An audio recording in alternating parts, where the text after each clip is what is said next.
left off last time, we were talking about social development, and we're getting ready to kind of finish up, again, early childhood, the preschool years. We looked at kind of an overview, some characteristics of preschoolers, and primarily focusing on the peer group. And so today what we want to do is to finish up social development in terms of looking at friendships. And this is the place where probably the first time when kids really begin to identify someone that they classify as their friend. And clearly, if you were to ask them, if you were to go into a group of preschoolers, around preschoolers, and you asked them who their friends were, in most cases they could identify who they are. You know, and again, particularly in centers, it's not uncommon for kids to kind of pair up or in groups of 2 or 3. And it's so funny to watch, you know, one hasn't arrived yet in that morning, and, you know, I'm waiting for my friend Sam, he hasn't here yet. And as soon as Sam showed, there he is. And I mean, they, run to kind of greet each other, and then they're off to play. So when we talk about friendships during, again, the preschool years, probably it's more characteristic to say playmates. Because really what determines who their friends are really the peers, the kids that they actually play with and interact with.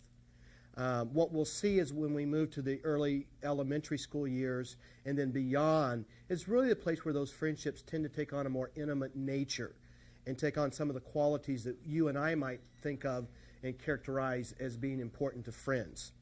You know, but some of those characteristics aren't that critical at this stage, and what really tends to be more characteristic are those things associated with who they choose to be their playmates.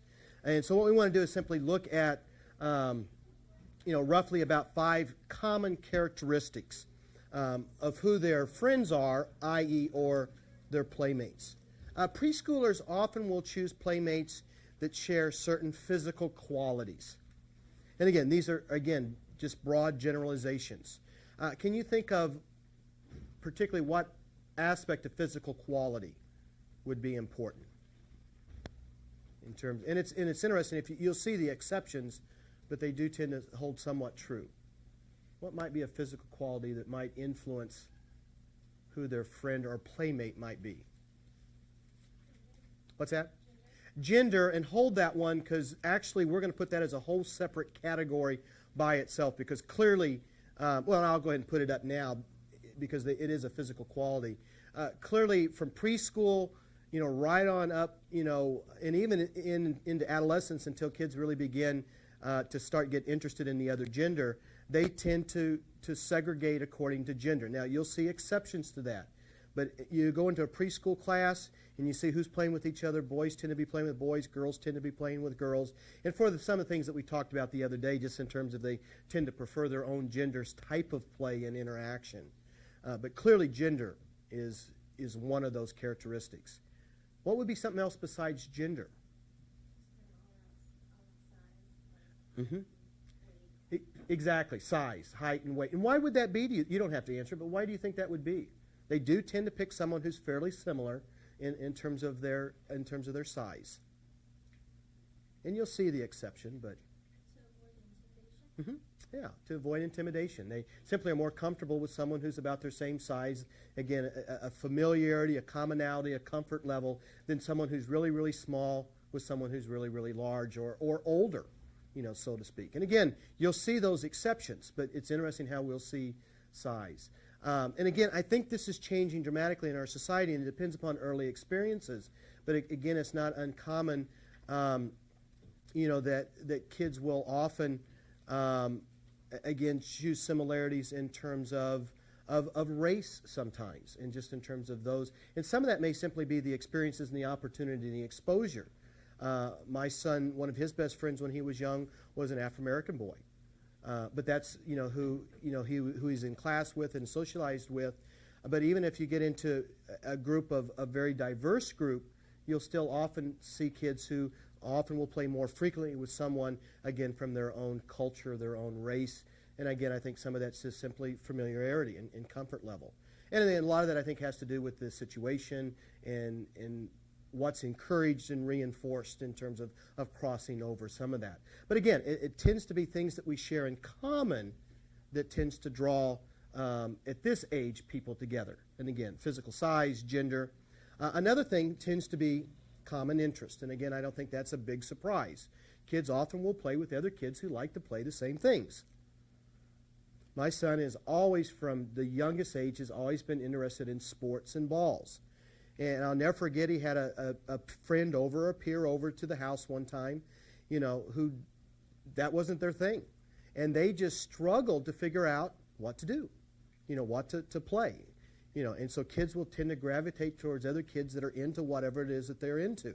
And that tends to be who their playmates become, and then who they very quickly identify as their friends. For my son, it would have been more physical, sport kinds of things, or building something. He would have friends and they would build stuff together. Other kids may be much more into drawing or painting, or putting things together in terms of gluing things on paper and those kinds of activities, of which my son enjoyed but wasn't as invested in that as he was in other activities. So again, kids will tend, to move towards other kids that have common interests. Another one, again, not surprising, is the possession of interesting things. Now, preschool friendships can be, at some level, fairly unstable. And what I mean by that is that they may change pretty frequently. And again, it's not uncommon to see in a given day friendships start and end and come back together for several times. One child's wanting to play a particular something, and the other one doesn't want to do it at that point in time. And so the other child says, what? You're not my friend anymore. Well, that's fine. You're not my friend either. And so then they go off and they do their own thing, and then pretty soon they decide they want to do the same thing. And then what do they say? You're my best friend. And then they're back together. One of the things that I've seen happen on more than one occasion is someone who often is not within the inner circle of a particular group of friends becomes a part momentarily of that inner group because of something that they have access to. One of the reasons why a number of child development centers don't allow other kids to bring their own toys to the center is why.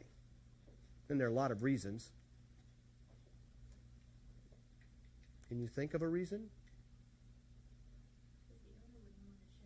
The owner may not want to share, or that would create everyone wanting to play with whatever that is. I'll never forget, and I don't remember now if the policy got changed after that or before. I mean, obviously not before. And a lot of times if kids have brought something, they've been able to bring it kind of for a show and tell time, and then they had to keep it in their cubby. But this particular boy, and he was not a boy who was particularly well liked by the other kids. He tended to kind of play more alone than anything else. And this particular day he had, and this was a number of years ago, so this would have been today not a novelty. At that point it was a novelty, but one of those motorized cars, with the remote control. And on this particular center that I was at, we had, in the outdoor play area, there was this hill, and it went from the ground down, and there was a hill that went up, and then there was a playing platform up above as well. And so he brought that motorized toy, and they were on their way outside, and what did all the other, and in this case it was, all the other boys say? What would you guess? I want to be your friend, or I am your friend, which basically was a statement saying what? I want to play with your motorized car. And it did happen. I mean, he brought this vehicle and he was running it up and down the hill, and all these other boys gathered around, and they are all wanting to play with it, and their way to get to play with it was to explain to him that they were his friend. And they were sure not his friends the day before or the day before that, but again, they were fascinated by that item and wanting to play with it. And it created so much chaos around that toy that the teachers then had the boy put the toy in the cubby. And what do you think happened to those new formed friendships? They went away almost as quickly as they formed. He no longer had access to that particular item. They didn't share some other things in common, and then soon things went back to what had been more of a typical pattern. He didn't really necessarily have someone to play with, and everybody else was doing something, something else. So again, one of the things that will tend to draw kids together, again, is possessions of something, that's of interest. And finally, what we find is other children's behavior. One of the things that isn't really, I wouldn't consider characteristic of a key for choosing friendship at this stage is popularity. I think popularity as we understand it tends to become more characteristic when we hit the school age years and what begins to happen in school environments. But kids clearly show a preference for other kids, but it's not really based on popularity as much at this age as it is the behaviors of the other child. And what we tend to find is that kids who demonstrate more pro-social behavior tend to be better liked by other kids, and I think that makes sense. Kids that tend to be nicer, kids who are more willing to share, kids who give positive feedback to other kids, that are reinforcing in positive kinds of ways, are kids that other kids tend to be like to be around. Kids that are overly aggressive are not kids that other kids tend to enjoy as much. Now, what you will find is and we'll find this to be even more characteristic of the elementary school years, kids that are over aggressive, who do they tend to interact with? And you'll see this to some extent even in the preschool years, but much more characteristic of middle childhood.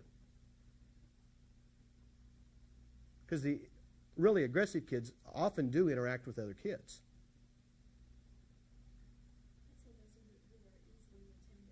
Could be those that are easily intimidated, or they tend to spend a lot of their time with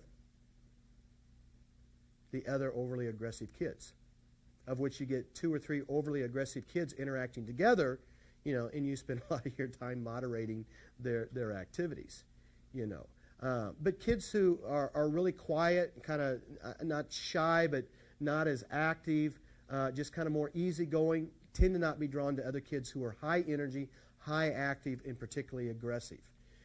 My son is kind of one of those, he's high energy in terms of active, but he's not real loud. He's much kind of quieter, plays quieter, unless he gets around a child who tends to be more the other way. And what I've always found is my son has almost always been drawn to other kids that had similar temperaments. And kids tend to be more comfortable around kids that share a common temperament. He has a friend over to the house now. They're out of school today.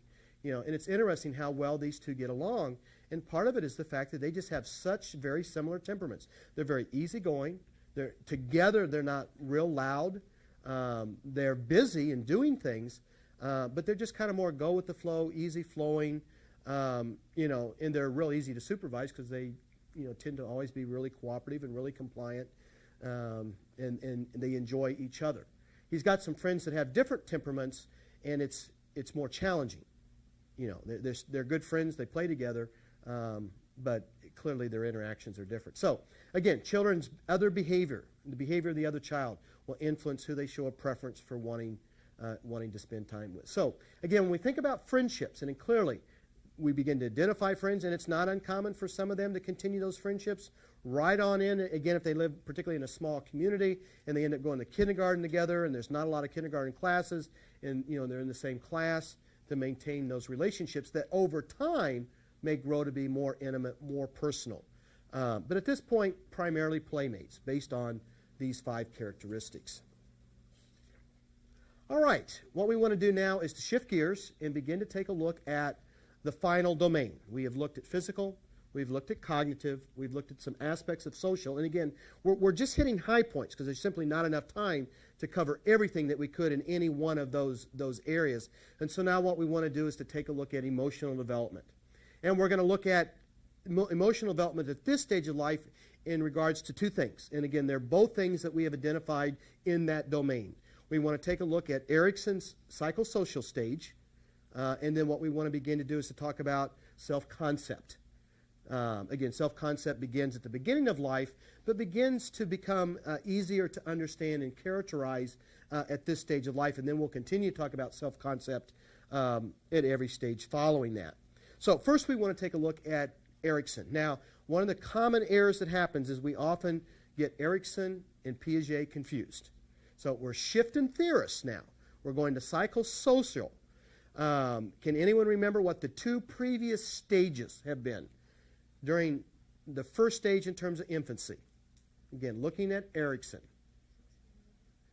And that's Piaget. We're jumping gears.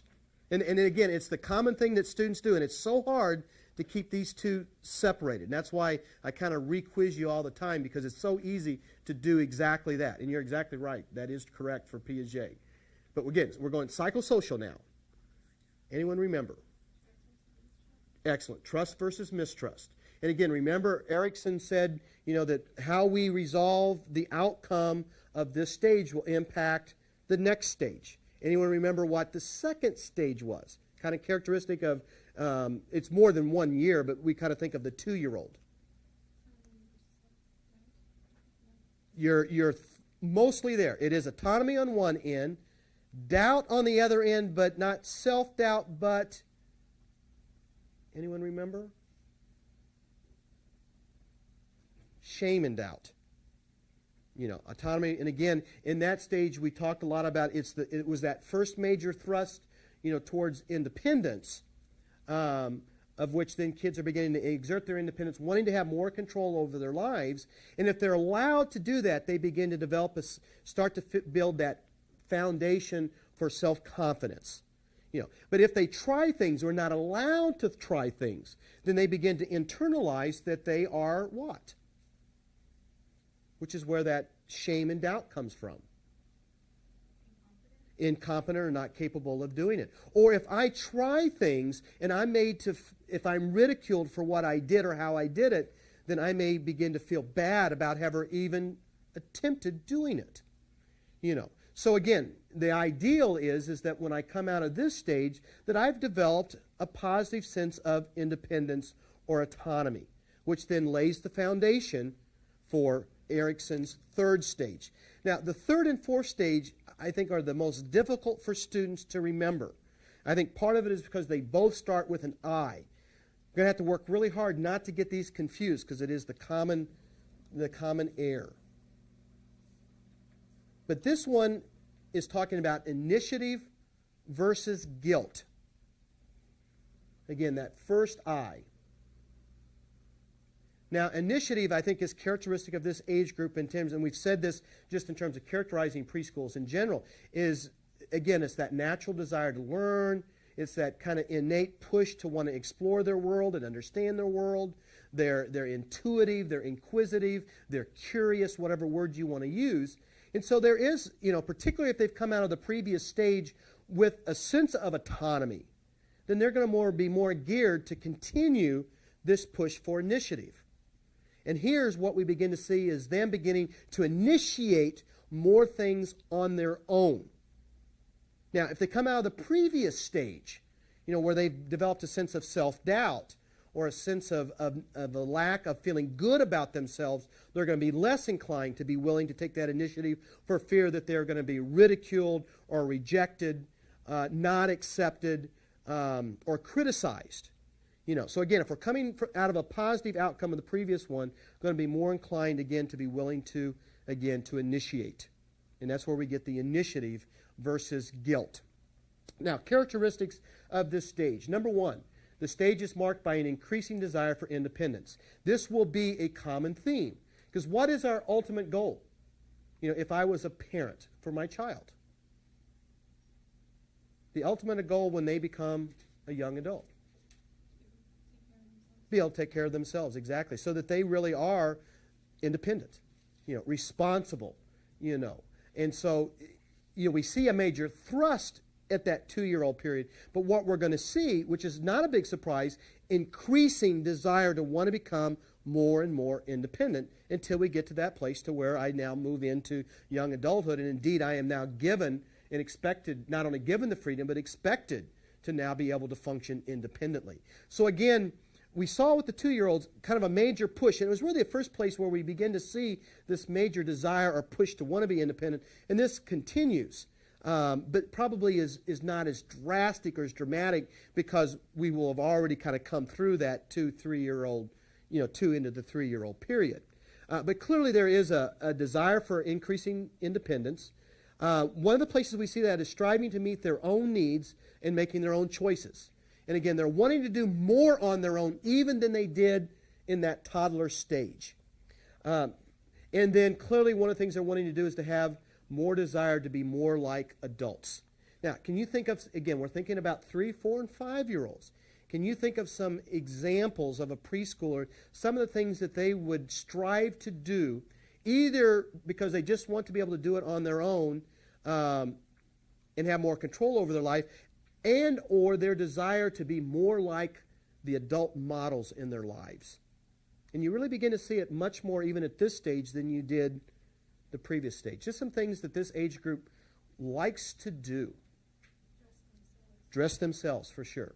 And not just an issue that may have been younger kids who are wanting to pick out their own clothes. They now want that next step of not only picking out or choosing my clothes, but also that whole role of being able and being capable of dressing myself, or at least as much of that as I can do. What are some other things that exemplify kids' desire to be more adult-like?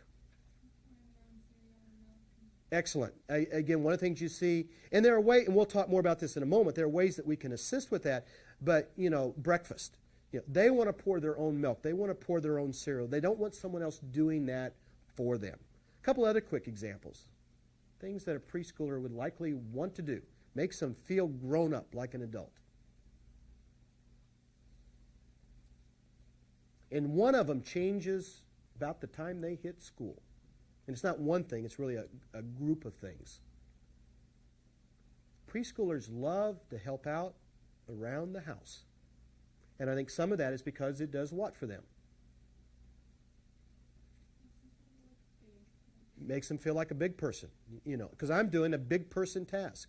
Can you think of some examples? I know specific ones out of my own experience. What are some of the things that preschoolers love to do? Set the table.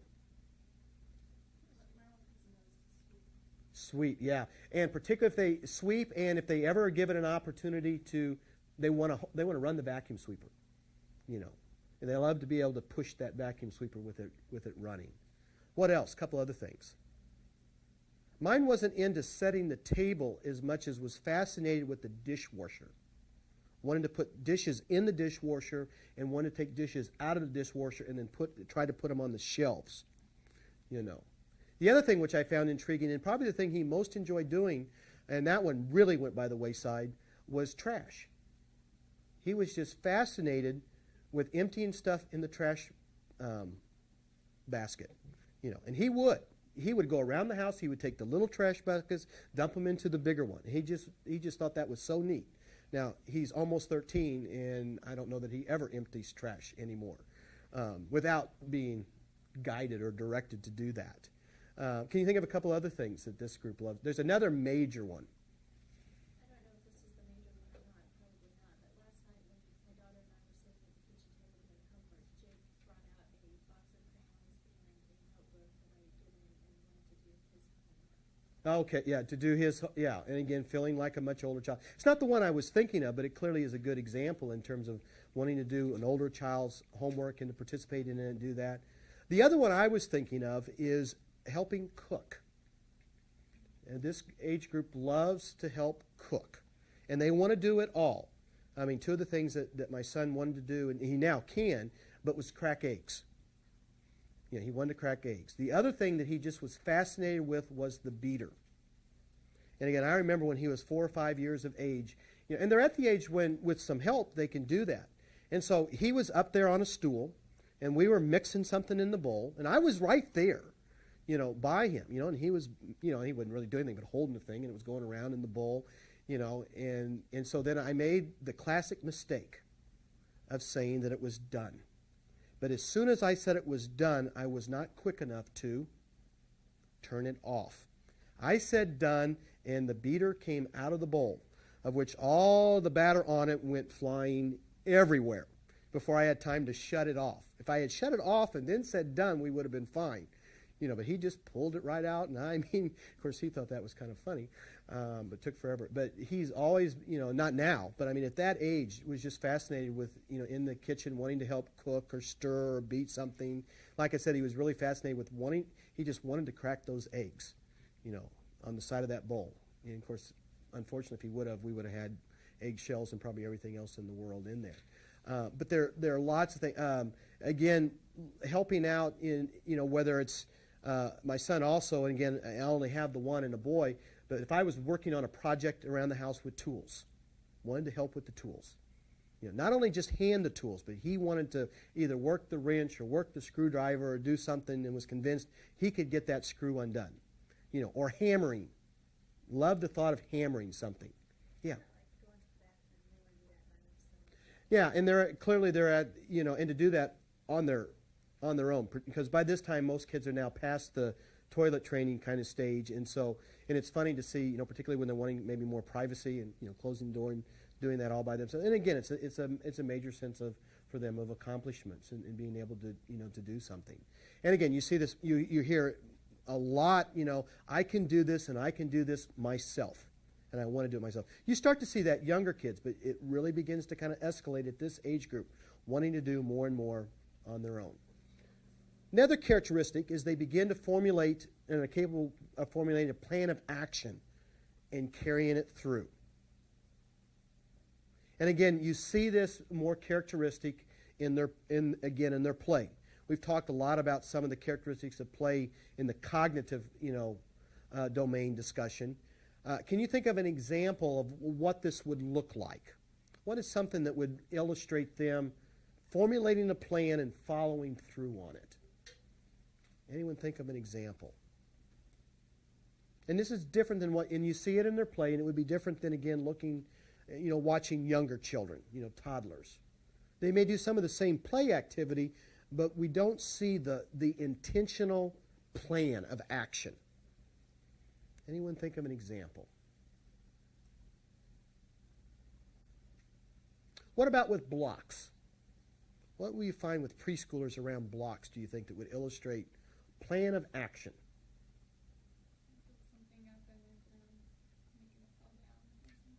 Yeah, or even at this age group, it's not uncommon, not necessarily even to knock it down, but most of the time when you get a group of kids together playing with blocks, they are very intentional about what they're building.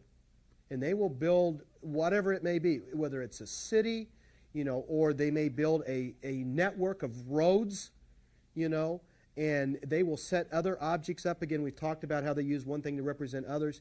And then they will then elaborately do dramatic play around what they have built. Particularly, and again, I've seen them numerous times. Either the most typical ones I see is either building some kind of a structure, a city or a community or a castle or something with the blocks, or often building, again, the roadways. And then they'll get out the cars and the trucks, and then they'll play cars and trucks, and then we'll have an elaborate scheme of who's doing what and what they're doing. I mean, there's a purpose to everything that they're doing. It's not just randomly running cars along the floor that it might have been when they were younger. I mean, the cars are doing something. They're going someplace. They've got a role involved, and they play that all out. Can you think of another example, kind of a plan of action and something that they carry through with it? Excellent. Outside, they'll set up obstacle courses of some kind or have different kind of races. And again, they're not led to do that. They create these things, again, on their own. Along the same lines, it's interesting that this age group, are they overly concerned? And again, it's not uncommon to find a number of board games, be outside or inside. But they like games, but what are they not overly concerned with? Rules at this age. In fact, there are often rules, but what are the rules? Their rules. And again, it's characteristic of, and it's funny to see kids get out a board game, and you're as adults trying to explain to them what the rules are. And if they don't like the rules, or if it makes the game go too slow or whatever it is, they just change it. And they're very capable of taking some game and creating their own game out of that game that has nothing to do with the original, intent of the game, because they're just not overly, concerned with rules. But very intentional about a plan of action that they have. I've said numerous times my son's always been into sports, but it was really funny at this age because we always started with the very short little basketball goal and have worked our way up, But we started playing kind of one-on-one variations of the game, But it was so funny at this age to watch him make the rules because they constantly changed. First it would be, if I shoot and I make it, then I get to shoot again. But I don't. And he would clear. And so anytime if I were to be close to what his score was, he would then change the rules. Now, his baskets count 2 and my only count 1. If he shoots from this distance, he gets more points, and I still get the same number of points. But again, very intentional, very purposeful about his plan. And, of course, his ultimate goal was to win the game. And winning the game was scoring more baskets or whatever it was he was doing. But it was funny to watch him, whenever that wasn't happening, changing the rule. Because we got to a point where I thought maybe it was important that he not always win, but he would keep shifting those rules to make sure somehow he could win at that. So again, one of the things that's characteristic of this stage, again, is that ability, to plan their actions and carrying it through. And you see that in much of their dramatic play. They have a real scheme, a real purpose. It's almost watching them carry out the script of a play or the script of a movie. And again, that intentional plan of action. Real important distinction, because we're going to see this change when we get to the next stage. It's one of the things that you're going to kind of want to hold on to, is that this age group, doing the task is what's most important. Their enjoyment of activities is the activity itself, not as much as the quality of the outcome of the task. They get their enjoyment and they gain their satisfaction and they learn from the doing. Again, they're not as concerned with the quality of the outcome. That tends to be more of an adult issue at this stage than it is a preschooler's issue. Whatever it is, whether it's playing a sport or doing a drawing project, what is it that they want? They just want to. One of the places you see this most illustrated is watching kids play t-ball. And coaches are out there trying to do what? And it's as funny as I'll get out to watch. Teach them how to hit the ball, teach them how to correctly throw the ball, teach them where the positions are. Anybody ever watched a t-ball game? Because typically in t-ball, you've got teams, and there are clearly more than 9 players on a team. And so when they go out in the field, who goes out in the field? Everyone. And so you may have 6, 7 infielders, And it is so funny to watch the players, and to watch what happens when the other team hits the ball and where the ball goes, and the ball goes in the outfield. And so what did everybody do? They run out to the outfield, And coaches are doing what? Stay in your position. Throw the ball to the, they're going through all of what's the correct thing to do. And the kids just want to hit the ball, throw the ball, and run. They're not as concerned. And again, don't get me wrong. I'm not saying it's not important that we teach the game, and it is the beginning place to teach it. But I think what is important to understand that a lot of those issues are more concerns for the adults than it is for the kids. They get their enjoyment out of playing the game. And that's where the satisfaction was. I was visiting a center one day, and in this particular center, the teacher that was working with this group of kids was doing an art project, and it was real interesting because you could see, and it's not uncommon, and the teacher had gotten the idea from where? Which would be pretty typical. Where did they get the art project idea? From a book. They had looked up a book of projects, and in that book would have had what in terms of this particular project? And this would be characteristic of any book you picked up that had a series of projects. Instructions, exactly. Here's the things you need, and here's what you do to complete this project. And so it was very obvious, and so the kids were all sitting around this table. And there were kids of various age, some preschoolers, and there was a couple of kids that were a little bit older. They were sitting around the table, and in the middle of the table were all of the items. And so the teacher was doing what? Giving the instructions. Here's what you do first. Here's now what you do. And this one little preschool girl, I was sitting right behind her watching, and so she got the paper, and they were gluing stuff on this paper, and I'll never forget, and some of them were some small pebbles and rocks, and the teacher kept looking at her saying, that's not the right way to do it. You're supposed to do this. This goes here, and this goes here, and that little girl looking at her, I want to do it the way I want to do it. She would have gotten sheer enjoyment out of it, but she wasn't concerned with the right way to glue the items on the paper. She just wanted to glue them on the paper the way that she wanted to glue them. But the teacher was so concerned, what? About doing it right, which was the way that the book said it should be done. And that there was some prescribed outlook of how this should look at the end. Preschoolers aren't already concerned about that. They love the idea of having these objects and being able to do something with these objects, and they love gluing stuff, but they like to be able to do that in their own kind of way. And it was funny to kind of watch the interaction and that little girl get really, really frustrated.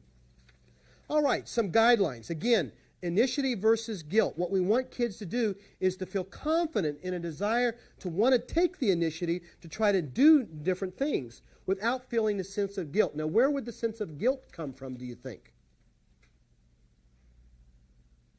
Again, our hope is they build a sense of initiative. Some kids, though, experience a negative outcome, which is feeling guilty.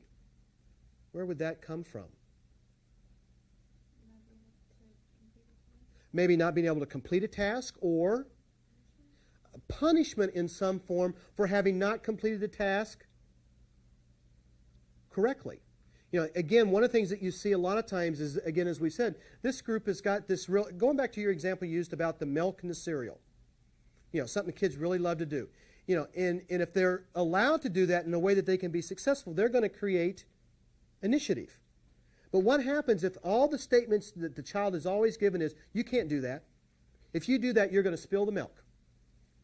Or if the parent goes ahead and lets them do it, knowing that they will fail, by not controlling the circumstances, and then the child tries it, and then the child does spill the milk, then what often does the parent say?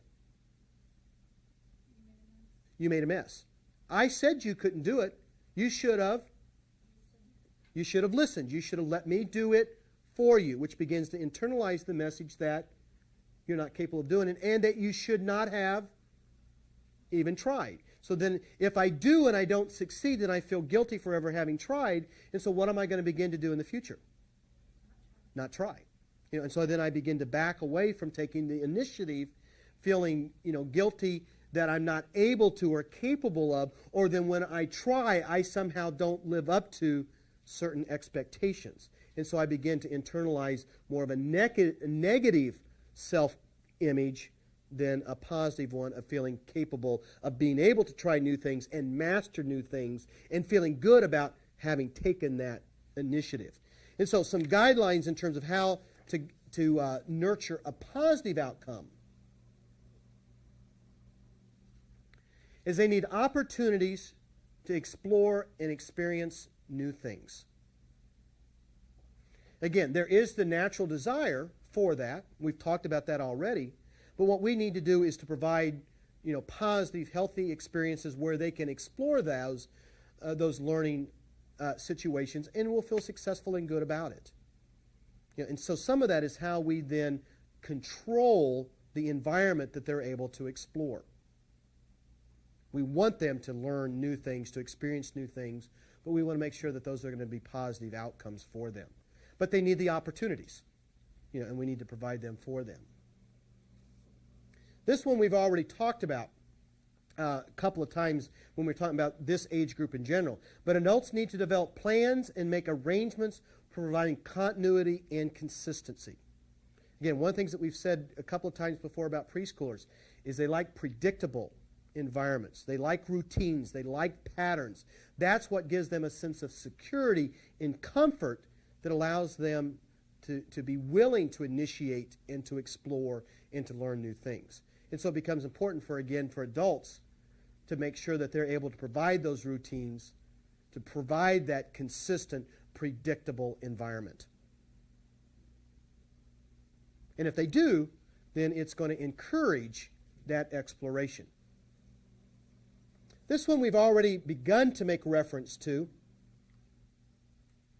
but adults must balance their expectations of performance with the child's need for independence and creativity.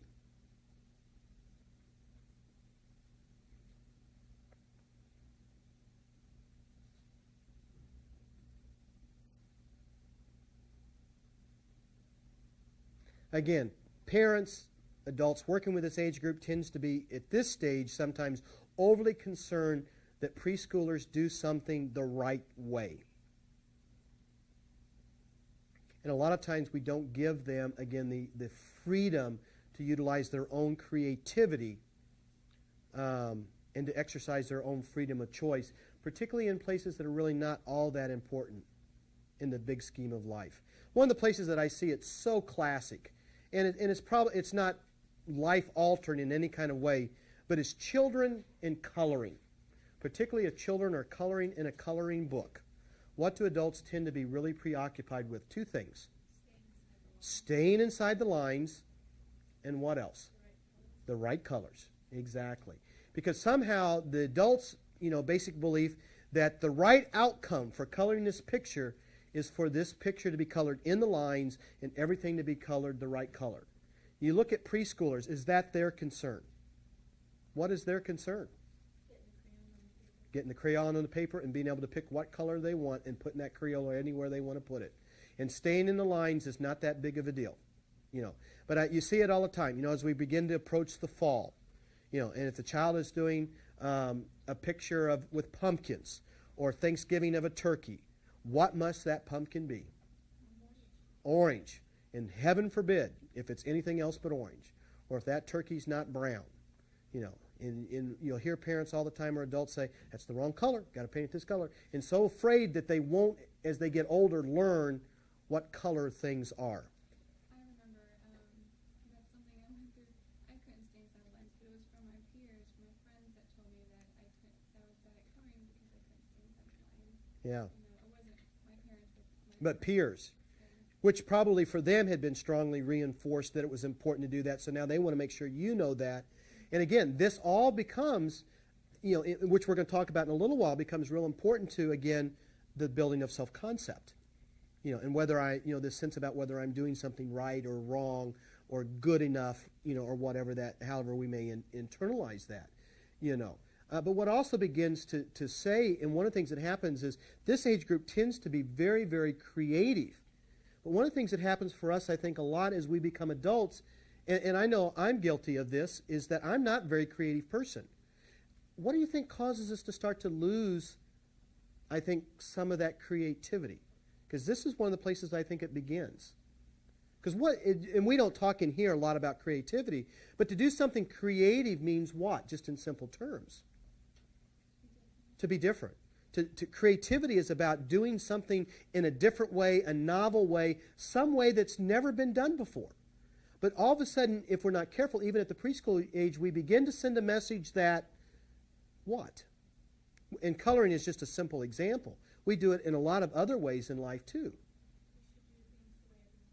Exactly. That there's only one right way to do something, and you need to learn to do it the right way. Now, don't get me wrong. I think there are some things that clearly are the appropriate way to do it, that we all need to learn it. But there's so many of those things and so all of a sudden what we begin to realize early in life is that there's only the right way. Unfortunately, the right way is determined by who? It may not necessarily be universal. But whoever it is in this case that parent or that adult that's trying to encourage development in a particular way. And then so all of a sudden I become less concerned about my own creativity and my own thoughts and my own ideas, and then I become more focused on figuring out what is, quote, the right answer or the right way. And so again, I think here, particularly at this age, it's important to balance that. Again, don't get me wrong. I think it's important to reinforce, to give ideas and to teach, but not to become so consumed with that, or so consumed that everything has to be done at the level of expectation, which often is an adult level of expectation, sometimes beyond what that would be appropriate for a 3, a 4, or a 5-year-old. And it's amazing, even in some of the things that are less significant, the expectation to be performing, at a much higher level than one is desired by the child, or even is necessary by the child at that age. One of the things, a classic book came out years ago by David Elkind was The Hurried Child.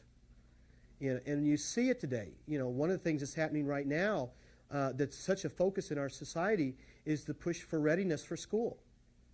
Rather than building the foundations for being ready for school, we really now, in many cases, have created the expectation that children should have already mastered the skills of kindergarten. And we may be creating so much pressure, on children that we actually can really create, in some instances, really stressed out preschoolers that's unnecessary. Rather than it being a period of time that really is to be fun and enjoyed and lived. And if we provide the right opportunities, they will gain the foundation that they will be more than ready for that school-age experience. And that probably reflects some of my own biases. And finally, we need to allow them to do for themselves the things that they are capable of doing. And help should be towards teaching new skills. Can you think real quickly of a couple of examples of things that a parent or adult might be inclined to do for a child that they're more than capable of doing? And we do it, and we know why. Because I can do it faster, and it's quicker, and we'll get on to whatever we're doing. What are some of the things that adults tend to do for children that they're more than capable of doing themselves? Picking up toys? What else? Other examples? Tying shoes. We carry that on probably a lot longer than is necessary simply because we can do it faster. And other aspects of dressing, zipping up a coat or a jacket. They're capable of learning that, particularly as they get into upper preschool years. But it does take them longer, And then we kind of jump in and say, here, let me do that for you. Going back to your example of the breakfast, clearly, is a preschool child capable of pouring a half a gallon of milk successfully? Probably not. But is there a way that they are capable of being successful about fixing their own breakfast? And what is it? And it's a way that becomes a win-win situation for everyone. How can we help a child be able to pour their own milk? Because that's what they're wanting to do. Yeah. Be that, buy or have small cartons, or if that's too expensive, sippy cups, or a really small cup that's really easy to manage. You pour the milk in that. They then pour the milk into the bowl, which is really what they want to do, and then they feel a sense of accomplishment of having done that, and yet you've guarded, them from having failed at something. And again, and what you're also doing at the same time is kind of teaching them how to coordinate and balance weight. But you're doing something that is at a level that they're capable of being successful at, rather than creating a situation where they're likely going to fail at. One of the things that I learned with that through my son being in Head Start is they always had mealtime together, and it was more like a family-style setting. Mm-hmm. And they had serving dishes and utensils and little pitchers their size. That's right. And so that's one thing that I purchased for our own household, little serving spoons their size so that they could, and little pitchers so that they could pour their own. Exactly. And it's real important for them to be able to pour their own. And again, they can't manage the big pitchers. Now you can kind of assist them with it, but the small ones, they really can. And to get utensils that they can really maneuver on their own, again, allows them to serve themselves. And they're really much more capable of probably putting the correct size in many cases, or at least that sense of satisfaction that I'm doing this, just like you are as an adult capable of doing that. And so again, it's like with the tying of the shoes example. We will need to teach that skill. But once we've taught this skill, we then need to allow them to perfect the skill by being able to practice it and do it on their own, even though it may take them what seems like a forever in getting that shoe tied, early on. The next time we gather, we'll take a look at the other aspect of emotional development, and that is self-concept.